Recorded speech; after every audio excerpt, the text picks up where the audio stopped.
يا مساء الفزع يا عزيزي الكاريزما. تصحى إيران النهاردة يوم 13 يونيو على صوت انفجارات تقولش حفلة دي جي، بس بدل البيس كان في صواريخ بتقول سلام عليكم احنا جينا من تل أبيب. إسرائيل قررت تعمل حركة جيمس بوند وسابت كام طيارة تتسلل كده على السكات وقالت لهم اضرب يا معلم، والنتيجة حوالي 20 موقع عسكري ونووي اتحولوا من توب سيكريت لتوب روينز. إيران حاولت تتماسك وقالت لا يا جماعة ده احنا صدينا الهجوم ودي كانت كورة وطلعت اوت، بس الحقيقة ان الدفاع الجوي بتاعهم كان نايم في العسل او يمكن شغال على الفلاشة.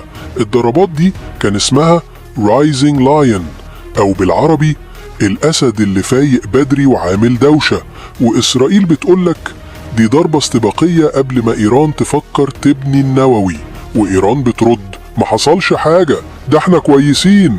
والواقع الكهرباء قطعت والمطار قفل والناس في طهران بتدور على الشبكة زي ما بتدور على شبشبك الضايع.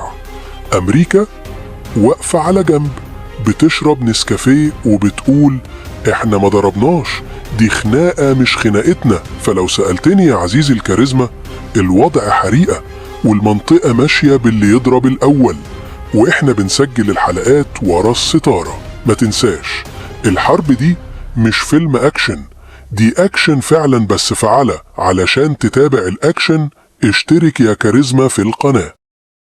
ما تنساش بقى يا نجم النجوم تعمل السبسكرايب وتعمل التعليق وتعمل اللايك الجميل، وانت يا نجمة نجوم الكوكب ما تنسانيش برضو عشان الحلقة الجاية ان شاء الله توصلكم بسرعة وهتبقى ضرب نار ان شاء الله. انتظرونا في الحلقات القادمة. سلام.